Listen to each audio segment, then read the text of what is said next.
Welcome, class, to Bible Study Methods here on campus of Kansas Christian College. I'm excited that you're in my class, excited that you can unpack some of these things that we're going to learn in week 3.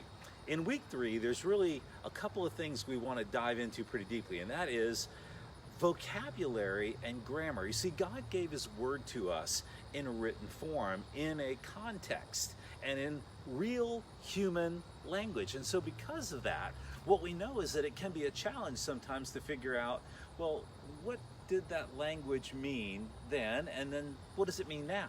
And so we have to really interpret the Bible, and that's what you're learning to do in this class. And for some of you, you had this revelation recently that said, I kind of knew that the Bible was, Old Testament was written in Hebrew, but you never knew that it was written in Greek. In fact, just today, I had to go to the bank and I was getting some paperwork done and talk to one of the tellers there at the bank, and we got to talking about her name, and I said, well, you know, the New Testament was written in Greek. She had a Greek name, and she had no idea. She's a Christian, she's a Lutheran. She had no idea that the New Testament was originally written in Greek, and most people do not.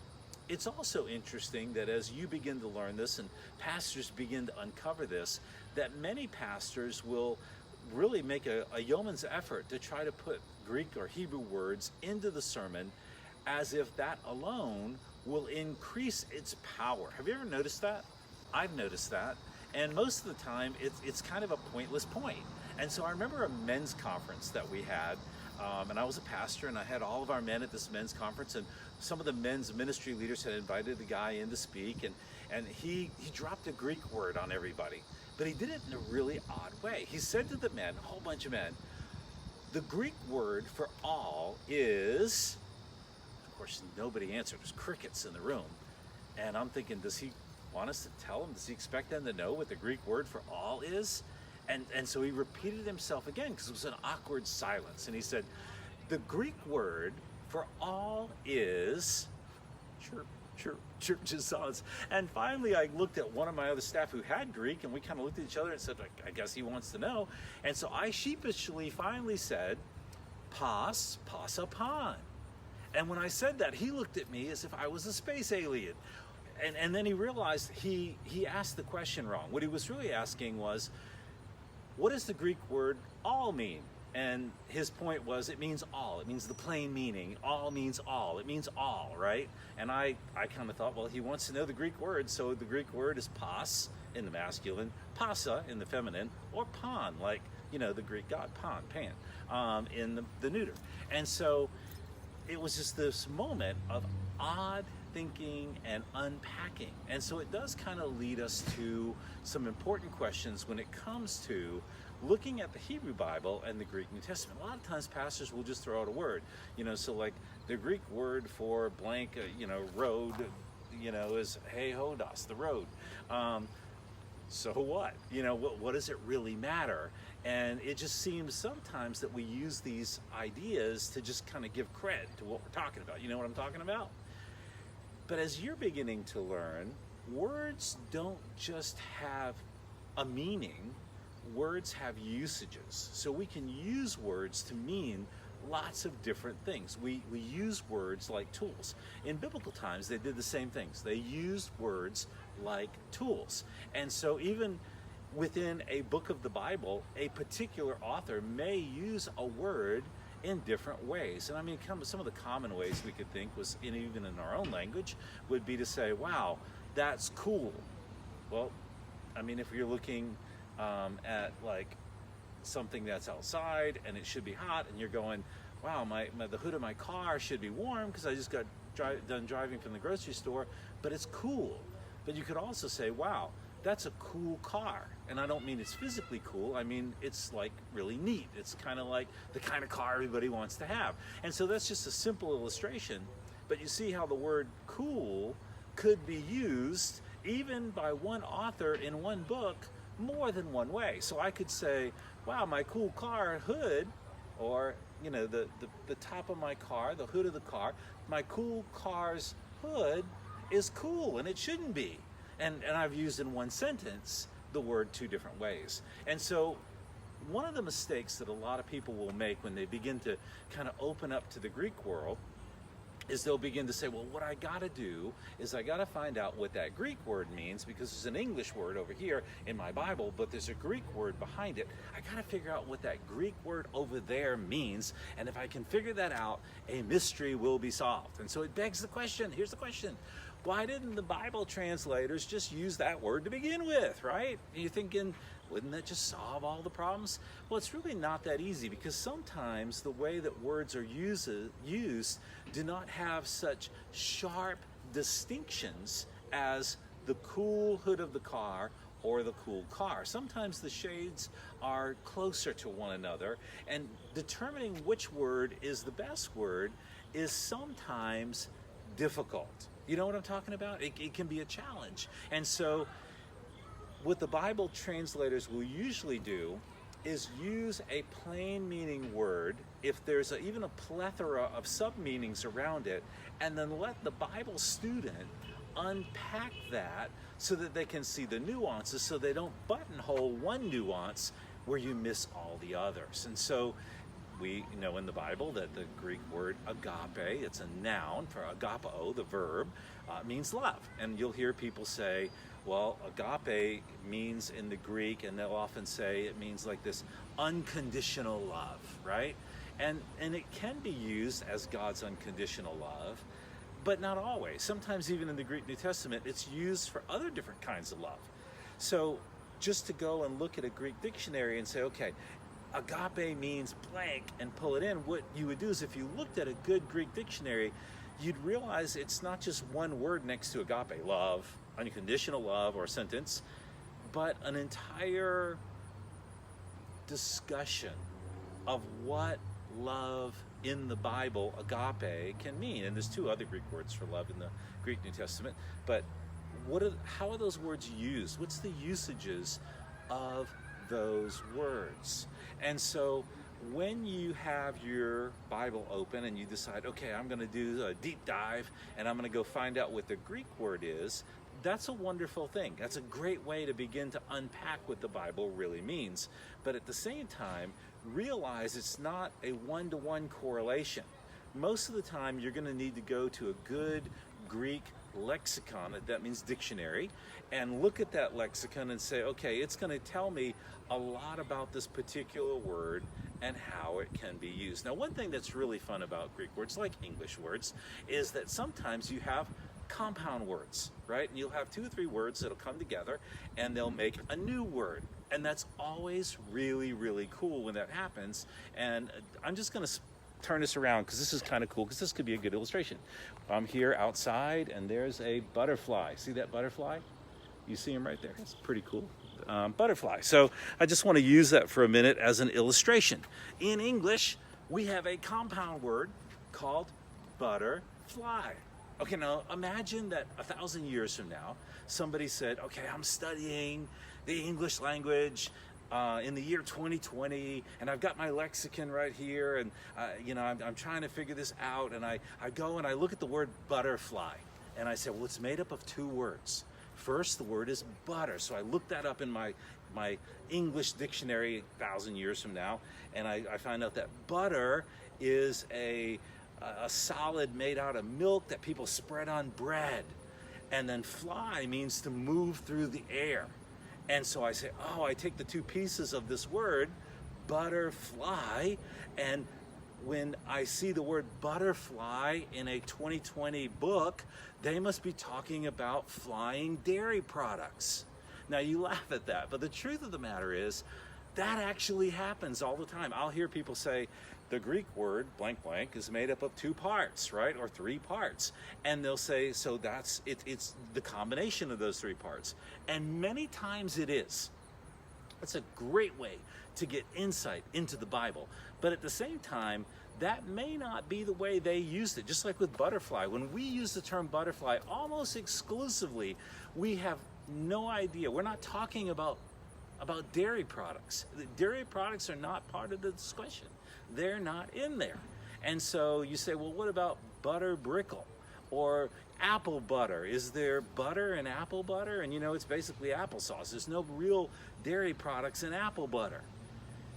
So in the Greek New Testament, there are times that we unpack a word, and the in the technical term is etymology. So the etymological view of a word would be to say, okay, I'm going to take the parts, and when I look at those parts, it really gives me some insight into what they felt and how they thought about what they were trying to communicate. So like the word remain, right? Like I'm going to persevere. We'll use the word persevere because it's a little bit different.